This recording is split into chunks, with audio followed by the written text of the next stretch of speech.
इसी तरह आप समझ लें बेरोजगार के ऊपर भी इन्होंने कोई अहम कदम या बजट में कुछ ऐसी चीज बेच दिया है सबको।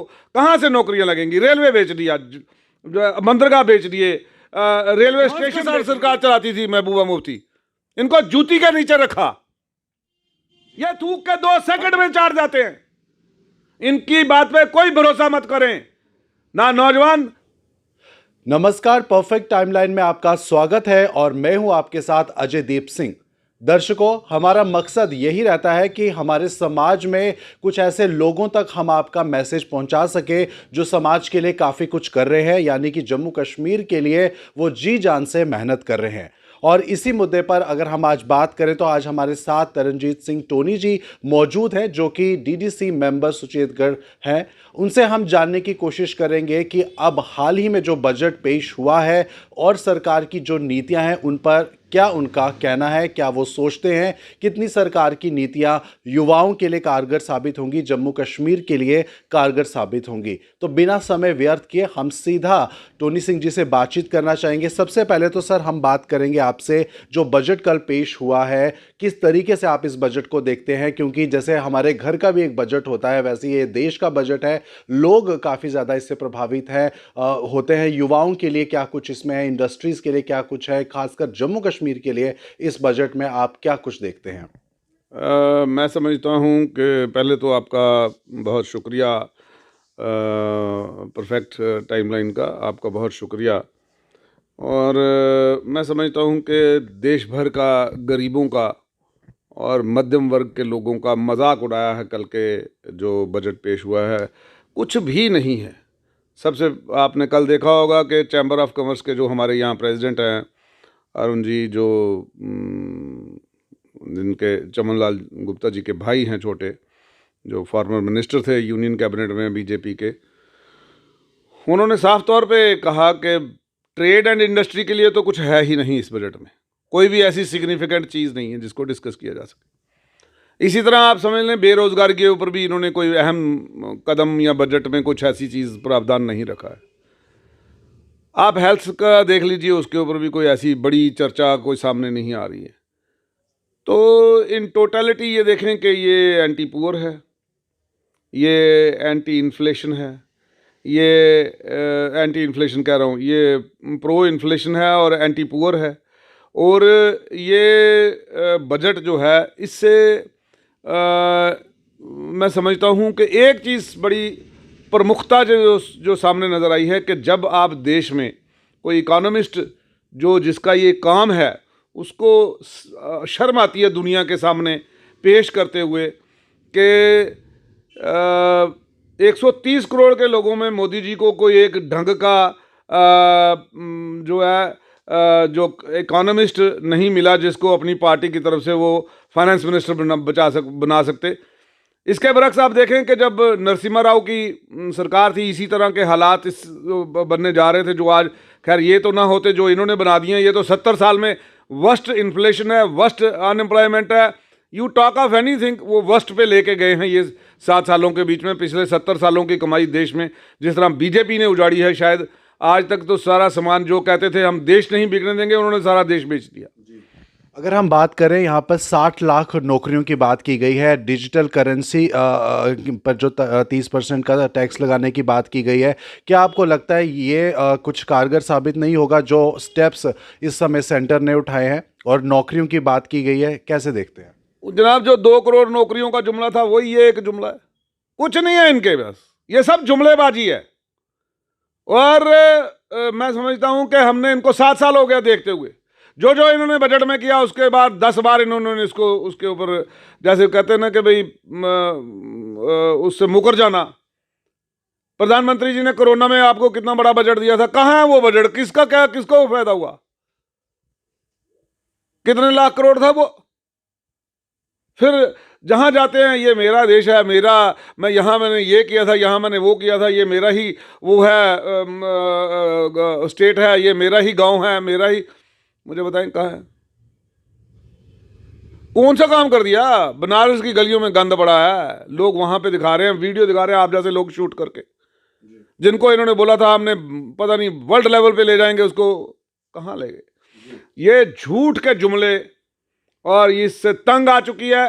ये जानबूझ के लिस्टें निकालते हैं, वो नौकरियां निकालते हैं, फिर या उसमें निकाल देते हैं कि ये पेपर लीक हो गया। कोई पेपर लीक नहीं है। असल में नई नौकरियां लगाकर उन लोगों को तनख्वाह देने की इनके पास पैसा ही नहीं है। इसलिए आज देश कंगाल हो चुका है, आज देश गिरवी पड़ चुका है बाहर के फाइनेंशियल इंस्टीट्यूशंस के पास। आज देश को इन्होंने बेच दिया है सबको। कहाँ से नौकरियां लगेंगी? रेलवे बेच दिया, बंदरगाह बेच दिए, रेलवे स्टेशन बेच दिए, एयरलाइंस बेच दी, सब कुछ बेच दिया। अब कहाँ नौकरियां देंगे ये? जी, अगर हम बात करें बॉर्डर इलाकों को, आप काफ़ी अच्छे तरीके से समझ सकते हैं। सुचेतगढ़ से आप आते हैं, यहाँ पर आज बीएसएफ और सीआईएसएफ के जो युवा थे, एस्पेरेंट्स थे, उन्होंने भी कल काफ़ी प्रदर्शन किया। लगातार धरना प्रदर्शन कर रहे हैं। मेरे इलाके से बहुत सारे लोग हैं जो इसी धरना प्रदर्शन में शामिल होते हैं। नौजवान बच्चों को इन्होंने बार बार अपने दफ्तर में बुलाना, वहाँ दफ्तर में बुला के पहले खुद ही बुलाना, फिर खुद ही लाठीचार्ज भी करवाया उन बच्चों के ऊपर। फिर उनको बोला, आश्वासन भी दिया, लेकिन आज ढाक के तीन पात, कुछ नहीं किया। इन्होंने बोला 370 टूटने के बाद नौकरियां दे देंगे।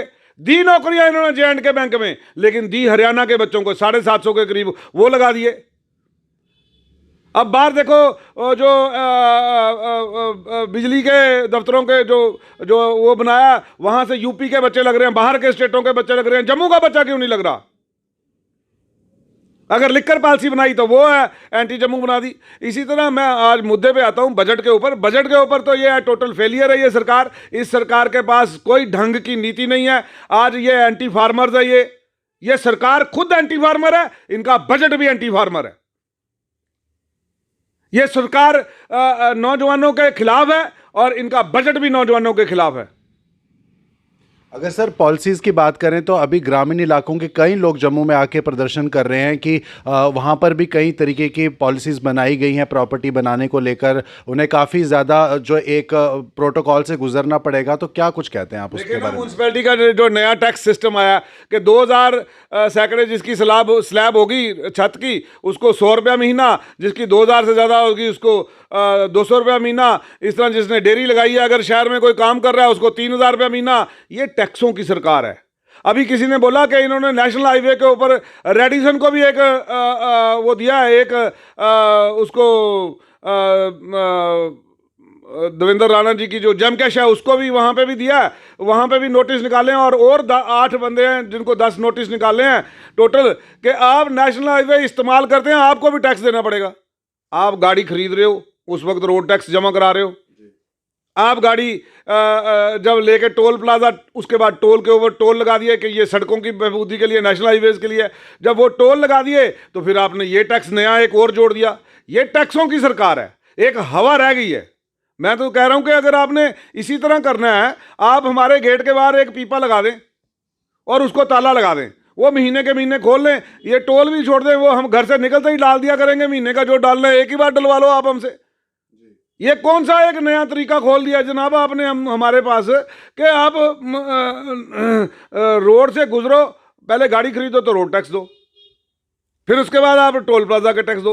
अब नेशनल हाईवे के ऊपर से अगर किसी की दुकान है, मकान है, कोई बिजनेस है, वो भी टैक्स देगा। वो उसकी बिल्डिंग का पहले वो निकालेंगे, वो कितने के मूल्य है उसके हिसाब से उसको टैक्स ठोकेंगे। ये कोई तरीका है? आपने हर जगह टैक्स लगा के रख दिया। आपसे सर एक और हम जानना चाहेंगे, एक बात ये कि काफ़ी सेंटर जो है इस बात को लेकर कहती है कि आत्मनिर्भर बनिए। जम्मू कश्मीर में वैसे ही अगर जम्मू की खास तौर पे बात की जाए तो इंडस्ट्रियल एरिया इतना कोई फल फूल नहीं रहा है। तो आत्मनिर्भर होने की बात कर रहे हैं, सेल्फ एम्प्लॉयमेंट की बात कर रहे हैं, सरकारी नौकरियों पर ना निर्भर रहने की बात कई बार सेंटर जो है कर चुका है। तो क्या कहते हैं जनाब? इसीलिए कि नौकरियां बनाने के लिए है नहीं। ये वो सरकार है जो पकोड़ा बनाने की योजना देती है। ये वो सरकार है जो गैस से, जो नाले से गैस पैदा करने की सलाह देती है।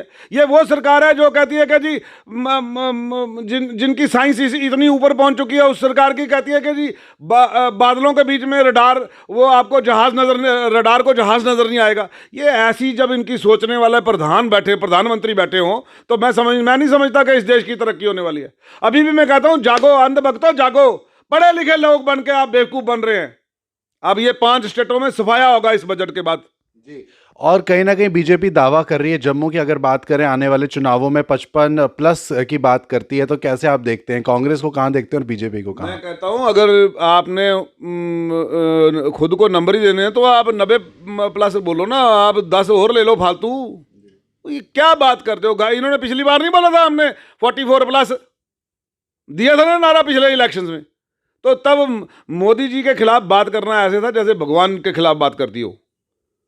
उस वक्त इन्होंने 25 सीटें ली और 25 सीटें लेके ये फिर जिस महबूबा को ये गाली देते थे, ये बाप बेटी की सरकार और बाप बेटे की सरकार के साथ हम हुकूमत नहीं बनाएंगे, फिर सत्ता के लोभियों ने, सत्ता के लालचियों ने उसी महबूबा मुफ्ती को बुआ बनाकर रखा और उसी के साथ सरकार चलाई। और वो पूरी धौंस के साथ सरकार चलाती थी महबूबा मुफ्ती। इनको जूती के नीचे रखा और फिर जी हम सरकार तोड़ के फिर इन्होंने बोला हमने गवर्नर रूल लगा दिया। जब दिल्ली के लोगों ने, जो दिल्ली की लोगों ने, लीडरों ने देखा ये तो ट्रांसफर इंडस्ट्री चला के रख दी, जम्मू के जितने 25 के 25 ये बने थे, इन्होंने जम्मू के लिए कुछ नहीं किया। जम्मू को बोलते थे तभी को साबरमती पैटर्न पे और डेवलप कर देंगे, ये सुएज कनाल की तरह बन जाएगी जनाब। अभी भी जब कोई चीज बतानी हो तो चाइना का एयरपोर्ट दिखा देते हैं ये लोग।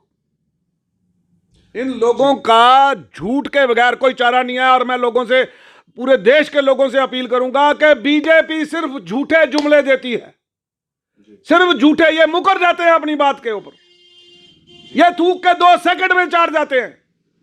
इनकी बात पे कोई भरोसा मत करें, ना नौजवान, ना किसान और ना ही हमारे देश के जो सैनिक हैं, नौजवान हैं, वो भी इनके ऊपर भरोसा मत करें, क्योंकि ये लोग अपने ही बेटे से, अपने ही बाप को मरवाने की साजिश कर रहे हैं।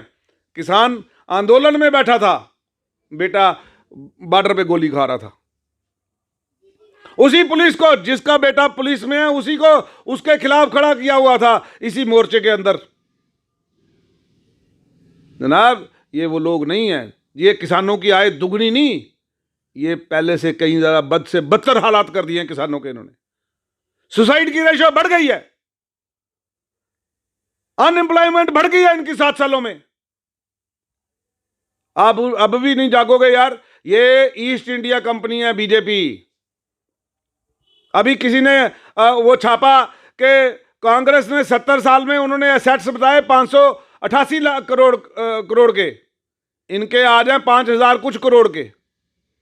ये 7 सालों में इनके इतने एसेट बन गए। इन्होंने किसी गरीब की झोंपड़ी नहीं बनाई, इन्होंने 5 स्टार अपना ऑफिस जरूर बना लिया। जी। हर डिस्ट्रिक्ट में इन्होंने अपने ऑफिस बना लिए, लेकिन हर गांव को जो बिजली और पानी और गरीब को घर छत देंगे वो नहीं सोचा। ऊंचे स्टैच्यू बना दिए। उस स्टैच्यू की जगह अगर किसी एक बड़ा हॉस्पिटल बना के उसके ऊपर एक छोटा स्टैच्यू लगा देते तो मैं समझता हूं कि वो बहुत बड़ी बात करती, कोरोना में लोगों की मदद हो जाती। जी सर, अगर हम बजट से हटके बात करें, डेवलपमेंट से हटके बात करें, आतंकवाद एक बहुत बड़ा मुद्दा है। हम पहले भी बहुत बार अपनी खबरों में बता चुके हैं। घाटी में इस वक्त जो है कई महीनों से आतंकवाद चरम पे है। कई लोग इसे 90s के ज़माने की बात कर रहे हैं, जब उस तरह का जब आतंकवाद शुरू हुआ था। क्या कहेंगे, 370 हटाने के बाद बीजेपी ने बहुत दावे किए थे कि आतंकवाद को घाटी से जड़ से उखाड़ दिया जाएगा, तो हालात खराब है। ये बात पूछो ना बीजेपी से, गोदी मीडिया पूछता नहीं। आप तो पूछो इनसे, वो तो पूछता नहीं, वो तो बिक चुका मीडिया, वो तो बिका हुआ मीडिया, उसको देखता ही कोई नहीं। आप पूछो इनसे, भाई आपने बोला था, आपने क्यों नहीं किया ये? आज कैसे आतंकवाद बढ़ गया? आज लोग कहते हैं पहले से ज्यादा खतरनाक आतंकवाद बढ़ेगा। तो कौन है जिम्मेदार इसका? पुलवामा की इंक्वायरी आज तक सामने नहीं आई। कहां से वो आ गया RDX? कैसे जो शहीद हो गए, उनकी शहादत को बेच के बीजेपी ने सत्ता हासिल की। उनके पोस्टर अपने लीडरों के पीछे लगा के इन्होंने वो लोगों का जो है इमोशनल ब्लैकमेल करके उनको सत्ता हासिल की। आज क्यों नहीं इलेक्शन में ये बात करते यूपी के अंदर कि हम ये करेंगे, हमने 5 साल सत्ता की है, 10 साल सत्ता की है, हम आपके जनाब हमारी दिल्ली में भी सरकार है, 2 इंजन वाली सरकार बोलते हैं। तो मैं आज पूछना चाहता हूं कि आप क्यों नहीं बोलते कि हमने इतने लोगों को रोजगार दे दिया? आप क्यों नहीं बोलते? आप नरेगा को रोजगार गिनने लग पड़े। आप बताएं ना उन लोगों को, जब आप उनको लाठीचार्ज करते हो तब आप उनको लाठीचार्ज की जगह स्पीकर के ऊपर बताएं, बच्चों हम आपके वेल विशर हैं। आज उन्हीं बच्चों से वोट मांगेंगे, वो देंगे? अगर मशीनों में हेराफेरी नहीं की, वोटिंग मशीन्स में, जिसके लिए पूरा ऑपोजिशन खिलाफ है, और इलेक्शन कमीशन चुप है उसके ऊपर। और मैं कहता हूं सुप्रीम कोर्ट को संज्ञान लेना चाहिए कि हिंदुस्तान में once for all voting machine जो है बंद करके बैलेट की जो है उसके थ्रू वोटिंग कराएं। देखें कैसे ये बीजेपी का असली चेहरा सामने आता है। जी। तो जम्मू में इस वक्त अगर आप जनता को बताना चाहें तो क्या ऐसा मुद्दा है जो जनता है वो किस तरीके की सरकार को अपने जो है अगले नुमाइंदे बनाना चाहती है, तो क्या कुछ समझते हैं आप इसे? मैं समझता हूं कि पहले तो बीजेपी के झूठे वादों से, झूठे डकोसलों से, झूठे जुमलों से बाहर आ जाओ। बस ये कुछ नहीं करेंगे आपका। आप पार्टीबाजियों से भी ऊपर उठ के, मैं कहूंगा, मैं तो इंडिपेंडेंट हूं, मैं कहूंगा आप पार्टीबाजी से भी ऊपर उठ के जो लोग आपको बीजेपी से बचा सकते हैं उनको वोट दे दे, लेकिन बीजेपी को कभी वोट मत दें। यह मेरी एक नसीहत है। मैं आपको बताना चाहूंगा, हमें आज एहसास हो रहा है कि 70 साल हमारे बुजुर्गों ने क्यों बीजेपी को नहीं सत्ता में आने दिया। ये हर जगह सिर्फ झूठ की सरकार चलाते हैं, सिर्फ हिंदू मुसलमान इनको करना आता है। आज वो भी यूपी के नौजवान समझ गए कि हिंदू मुसलमानों का कोई झगड़ा नहीं है, झगड़ा है हमारी रोटी का। आज 2 वक्त की रोटी पैदा करना मुश्किल हो गया है गरीब के लिए। आज बताओ इस बजट में क्या क्या सस्ता किया आपने? कौन से आज जो आपकी किचन का आपका जो बजट है वो डगमगा गया। 2014 के बाद कम से कम 10 गुना जो है महंगाई हो गई है हर चीज में। उस वक्त को लेके अब आज तक देखो, गैस सिलेंडर 428 का था, आज 1058 रुपीज है, 58 रुपए का, 1058 रुपए का हो गया। तो सर उन पॉलिसीज़ के बारे में आप क्या कहेंगे जो ग्रामीण इलाकों में गरीबों के लिए मोदी सरकार की तरफ से कई तरह के पॉलिसीज़ बनाई गई हैं, लड़कियों के लिए, पढ़ने के लिए, बच्चों के लिए, बूढ़ों के लिए अकाउंट में डायरेक्ट पैसा आने की बात होती है। कैसे समझते हैं कि या जनता को ये बेवकूफ़ बनाने की बात है या कुछ वाकई में कुछ किया भी है थोड़ा बहुत?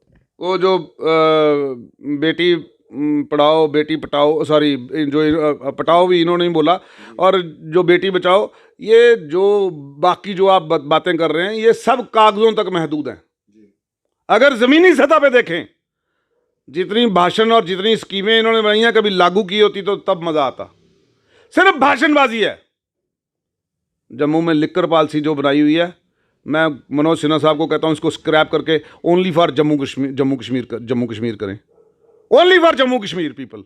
इन्होंने बाहर से लिक्कर माफिया मंगवाया, उनके साथ सांठगांठ की हुई है और वहाँ पे उसको लाया, जो इनके बीजेपी वालों के साथ सांठगांठ हुई उनकी। वो लिक्कर माफिया बाहर से लेके आए, बीजेपी लेके आई। माइनिंग माफिया, रेत आपकी 6,000 रुपए की ट्राली होगी, वहां आपने उसको देखो आप। तो ये मैं एक बात कहूंगा, इनकी कोई पॉलिसी नहीं है। मैंने तो बोला था आप नई नौकरियां छोड़ो, जो डेली वेजर हैं 60,000 के करीब, 70,000 के करीब, आप उन्हीं को पक्का कर दो। उनकी आने वाली जो है नस्लें याद करेंगी कि भाई हम वो तो पक्का कर दो। वो भी पक्का नहीं किया। वो इन्होंने बार बार बोला हम पक्का कर देंगे, करते करते 7 साल हो गए, नहीं किया। सत्ता में भी रह के बाहर आ गए, कुछ नहीं किया इन्होंने। फिर अभी इनसे बात करो, एक और जुमला ये बोलती है बीजेपी, हम सबके चेहरे बदल देंगे। अरे भाई चेहरे नहीं, अपनी पॉलिसियां बदलो। आप बीजेपी की पॉलिसी गलत है, चेहरे क्या बदलोगे आप? पॉलिसियां बदलो आप। आपकी पॉलिसी एंटी नेशन है। एंटी नेशन इसलिए क्योंकि एंटी पुअर जो है वो एंटी नेशन है, एंटी यूथ जो है वो एंटी नेशन है, एंटी किसान जो है वो एंटी नेशन है। और दूसरा कोई बात इनसे सवाल करे वो देशद्रोही है। तो आज खुल के सवाल करते हैं हम आपसे, बीजेपी वालों, आप अपनी हकीकत बताओ, आपने क्या किया? आप आज हिंदू मुसलमान की बात छोड़कर, आप हिंदू इंडिया पाकिस्तान की बात छोड़कर आप बात करो ना भाई, आपने कितनी नौकरियां दी हिंदुस्तान में अंदर? आपने 2 करोड़ नौकरियों का साल का वादा किया था, कहां गई? अब 60 लाख बोलने लग पड़े। सब झूठ बोल रहे हैं आप। आपकी किसी बात का यकीन नहीं किया जा सकता। आप क्या क्या मुकर जाते हो? आपने बोला चाइना को लाल आंख बताएंगे, अरुणाचल के पास उन्होंने 2 गांव और बसा दिए। आप बोले आपने हमारे घराना के लोगों का बेड़ा गर्क कर दिया, वो बॉर्डर पे बैठे हैं, उनकी जमीनें छीनने पे आ गए, किसान को मारने के पे आ गए। जाटों की तमाम जितनी बॉर्डर बेल्ट के ऊपर जाट बसते थे, एंटी जाट है ये ये सरकार उनको बांट के ऐसे रहे हैं, उसके ऊपर एंटी सिख है ये। इन्होंने ऐसा बांटा कि कहीं इनकी मेजॉरिटी ना रहे, ताकि इनको आने वाले इलेक्शन में कोई मेजॉरिटी ना मिले। लेकिन जाको राखे साइयां, मार सके ना कोई। ऐसे ही बड़े बड़े बली होके चले गए यहाँ पे। रावण जैसे का अहंकार नहीं रहा इस दुनिया में, तो आपका क्या अहंकार रह जाएगा? आप बहुत नीचे हैं और बहुत नीचे बैठे हैं आप।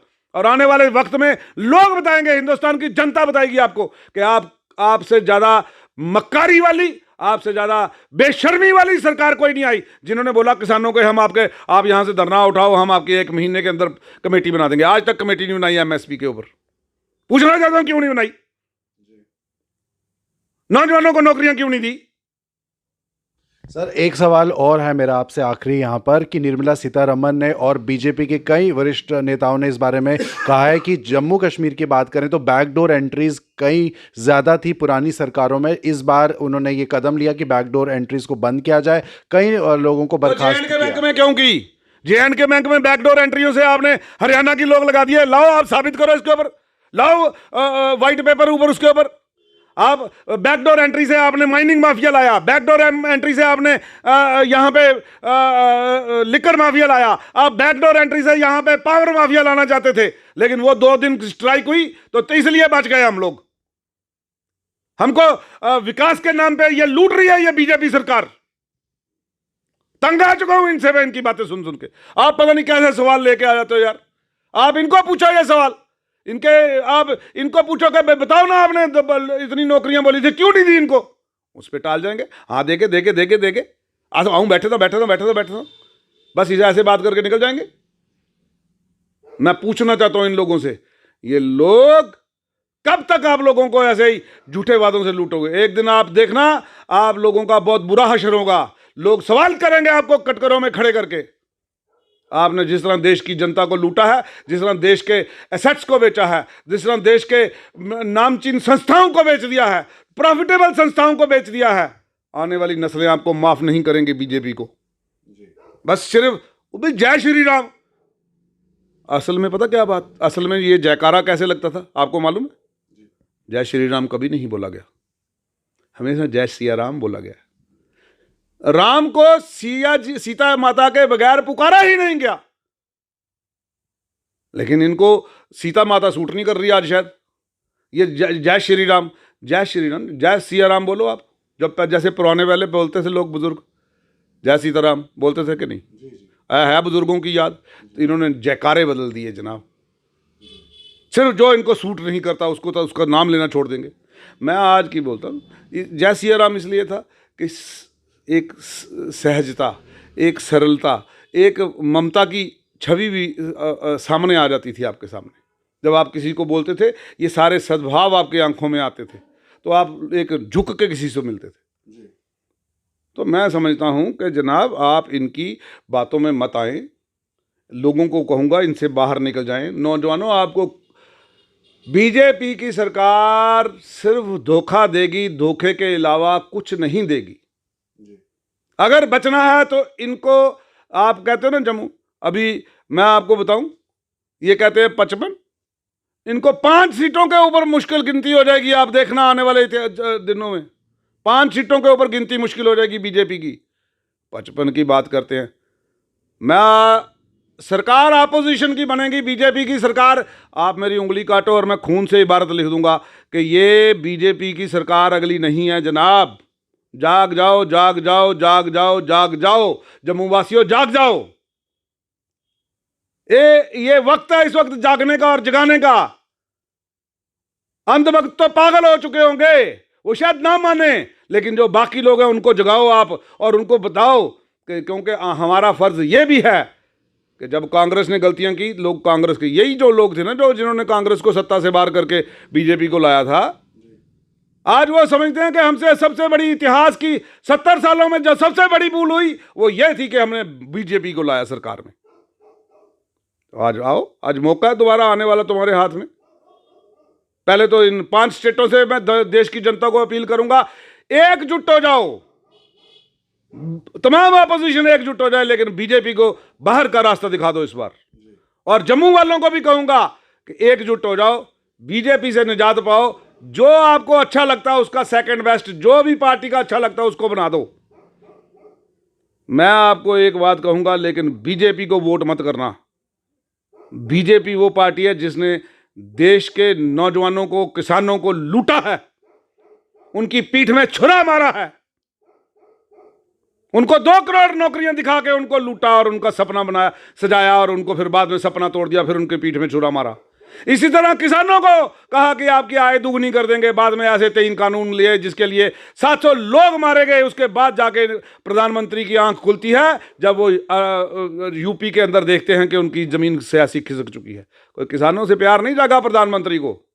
देखा जब सत्ता खिसक चुकी है, खिसकने जा रही है, फिर इन्होंने अपने वो किए। आज भी जनाब वो उसके ऊपर कमेटी नहीं बनाई है। तो इसलिए मैं कहूँगा कि पहले जो इनकी कथनी और करनी में ज़मीन और आसमान का फ़र्क है। आज भी लोगों को फिर चेताना चाहता हूँ कि इनके झूठे और मक्कारी वाले और इनके ये जो अपने आप को साबित करते हैं कि हम सबसे सच्चे हिंदू हैं, नहीं भाई। आज भी अगर हिंदू खतरे में है, प्रधानमंत्री हिंदू, प्रेसिडेंट हिंदू, आप वो देखें गृह मंत्री हिंदू, रक्षा मंत्री हिंदू, इसके बाद भी हिंदू खतरे में। तो इससे फिर इसका मतलब ये सिर्फ सत्ता की रोटियां सेकने के लिए हिंदू को हमेशा खतरे में रखे। हिंदू खतरे में नहीं है, सिर्फ बीजेपी खतरे में है। तो दर्शकों, ये थे टोनी सिंह जी जिन्होंने बीजेपी को लेकर काफ़ी कुछ कहा है और ये बात सामने रखी है कि युवाओं के लिए और जम्मू कश्मीर की तरक्की के लिए अभी तक कुछ खास ऐसा नहीं हुआ है। तो जनता से ये भी कहा है कि जागरूक होकर वोट करें, आने वाला समय अब चुनावों का है। और मैं उम्मीद करता हूं कि जो जनता है वो अपना जो नुमाइंदा चुने वो सोच समझ के चुने, और किस तरीके की सरकार जनता को चाहिए उसके बारे में सोच कर ही वोट करें। तो टोनी सिंह जी का बहुत बहुत धन्यवाद, ये हमारे साथ जुड़े, इन्होंने हमें जानकारी दी बजट को लेकर, कई मुद्दों पर इन्होंने हमारे साथ चर्चा की। परफेक्ट टाइमलाइन के साथ आप बने रहिए देश और विदेश की तमाम बड़ी खबरों के लिए। टोटल फेलियर जी, और मुझे दीजिए इजाज़त। परफेक्ट टाइमलाइन के साथ मेरे साथ जुड़े मेरे कैमरा पर्सन सुनील कुमार।